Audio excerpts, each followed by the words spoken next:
नमस्कार शेतकरी मित्रांनो, बघा आता आपण यावर्षी कापसाचे भाव काय झालेले आहेत व पाहत आलेलो आहोत. त्यामध्ये मग आज आपण काय पाहणार आहोत की आजचा जो कापूस भाव आहे ना, तो पाहणार आहोत. बघा ठीक आहे, पण बघा आता यावर्षी खूप मोठ्या प्रमाणावर पाऊस झाल्या असल्या कारणानं आणि खूप शेतकऱ्याचं काय झालेलं आहे, जास्त पावसामुळं काय झालेलं आहे, कपाशीचं खूप मोठ्या प्रमाणावर नुकसानही झालेलं आहे. आणि आपण ते पाहिलेलंही आहे. त्यामुळं मग यावर्षी जरा थोडंसं उत्पादन काय झालेलं आहे कपाशीमध्ये कमी झालेले असल्या कारणानं मग शासनाने पुन्हा काय केलेले आहेत, वेगवेगळ्या पिकाचे वेगवेगळे हमी भाव काय केलेले आहेत, जाहीर केलेले आहेत.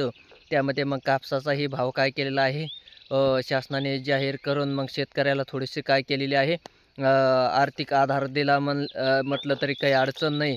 आणि त्यामुळं मग आता जर आज बाजारभाव पाहिले तर खूप काय झालेले आहेत, मंदावलेले आहेत. कारण सुरुवातीला जेव्हा कापूसाची वेचणी चालू होत्या, कापूस यायला लागलेला होता शेतकऱ्याकडं, तेव्हा थोडंसं काय होता, ओलसर कापूस पाऊस येत असल्या कारणानं थोडंसंही भाव कमीच होते. आहे की नाही. 7,000च्या आतमध्येच काय केले जात होते, खाजगी बाजारामध्ये काय केली जात होती, त्याची विक्री केली जात होती. विक्री होत होते, बेभावाने कापूस शेतकऱ्याचा घेतला जात होता. त्यानंतर मग आता थोडंसं काय झालेलं आहे, भाव वधारलेले आहेत. हळूहळू मग 7च्या पुढं ढकललेला आहे. 7,100, 200 असं करत करत परत 8,000कडे काय झालं होता, भाव गेला होता. त्यानंतर 8,000, 100, 200, 300पर्यंतही भाव गेले असल्या कारणानं मग शेतकऱ्यांना वाटलं आता यावर्षी खूप काय होणार आहे, आपल्या शेतमालांना काय होणार आहे, भाव मिळणार आहे. अशा आशेने मग काय केलेले आहे, तर बऱ्याच शेतकऱ्यांनी आपले कापूस काय केलेले आहेत, घरामध्ये तसेच स्वतःच्या थप्प्या ठेवलेल्या असल्या कारणानं परत आणखीन काय झालेलं आहे, भावामध्ये चेंजेस म्हणजे बदल झालेले आहेत. आणि आज जर पाहिलं तर कापसाच्या भावामध्ये तर खूपच काय झालेलं आहे, भावच खूप काय झालेला आहे, मंदावलेला आहे. आजचा भावाचा तुम्ही विचार केला तर 8,000वरून तो 8,200, 300वरून परत काय झालेला आहे, 76, 77कडं का पाठीमागं होता. आणि आज पाहिलं तर 75, 74 काय केलेला आहे, भाव आलेला आहे. म्हणजे पहिल्या सुरुवातीला जो भाव होता 7,000च्या आसपास, तर त्याच टेपेला परत काय झालेला आहे, कापसाचा भाव रिवर्स यायला लागलेला आहे. म्हणजे काय झालेलं आहे, ते रिवर्स भाव म्हणजे कमी होत चाललेले आहेत. जो उच्चांक गाठायचा आहे, जो भाव वाढायचा आहे आणि भाववाढीच्या आशेने बऱ्याच शेतकऱ्यांनी काय केलेले आहे, तर कापसं ठेवलेले आहेत.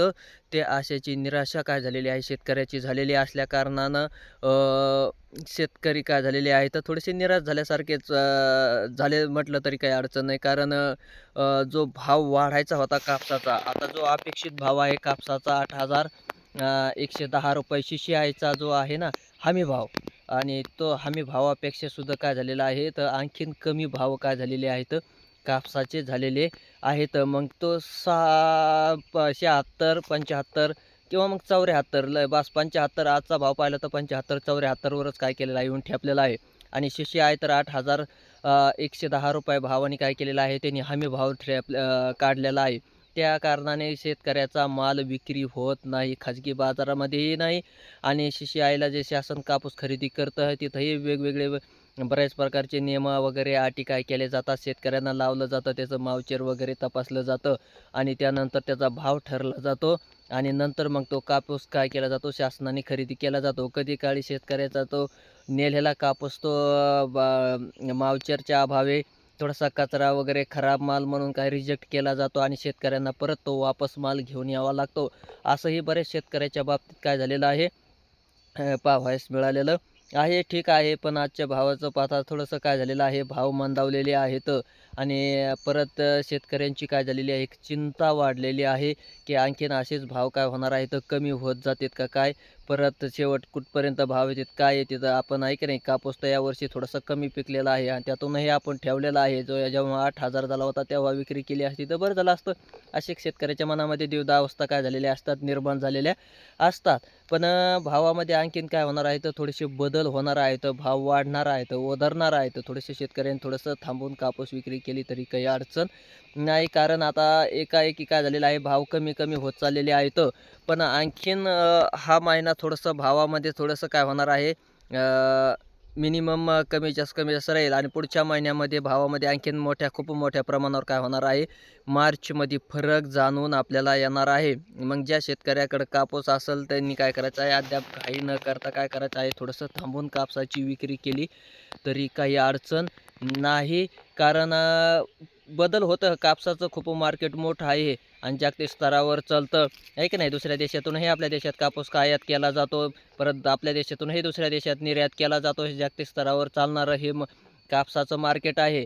आणि बाजारामध्ये जर कापूसाचा मोठ्या प्रमाणावर जर जास्त विक्रीला कापूस आला तर थोडंसं भावामध्ये बदल होते आणि जर कमी प्रमाणात आला, आहे की नाही. शेतकऱ्यांनी जर कापूस न दिला तर मग थोडंसं भावामध्ये आणखीन काय होतं, 100-50चा फरक चालत राहतो. पण थोडंसं थांबून शेतकऱ्यांनी काय करायचं आहे, विक्री करायचं आहे. आता आपला कापूस जो आहे तो मातीमोल चाललेला आहे. आपण जे खर्च केलेला आहे शेतीचा, ह्या भावाने जर विकला तर तेवढासुद्धा आपल्याला शेतीचं उत्पादन जेवढं झालं आहे तेवढं त्यात खर्चसुद्धा भागणार नाही. त्यामुळं मग थोडंसं थांबून काय करायचं आहे, कापसाची विक्री करायची आहे. आणखीनच भाव जे कापसाचे आहेत ते पहिल्या ठिकाणी जिथं 8,000च्या आसपास होते, 8,000च्याही पुढे ढकलले होते, त्या ठिकाणी काय होणार आहे तर जाणार आहे. तर पण थोडासा त्याला कालावधी काय होणार आहे, मध्यंतरी जाणार आहे आणि तेवढा कालावधी गेल्यानंतर भाव निश्चित काय होणार आहे तर 100% वाढणार आहे. तर हे सर्व शेतकऱ्यांनी काय करायचं आहे, लक्षात घ्यायचं आहे आणि त्यानुसारच मग आपल्या कापसाची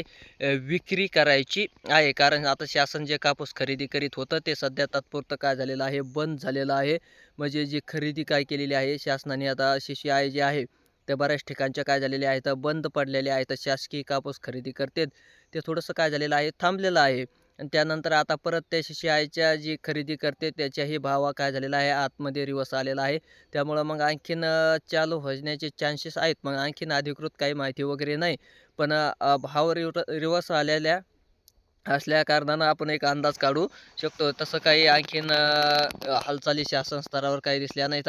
पण जिथं कापूस खरीद करीत होते ते काय झालेलं आहे, अद्याप बंद पडलेलं आहे शासकीय खरेदी.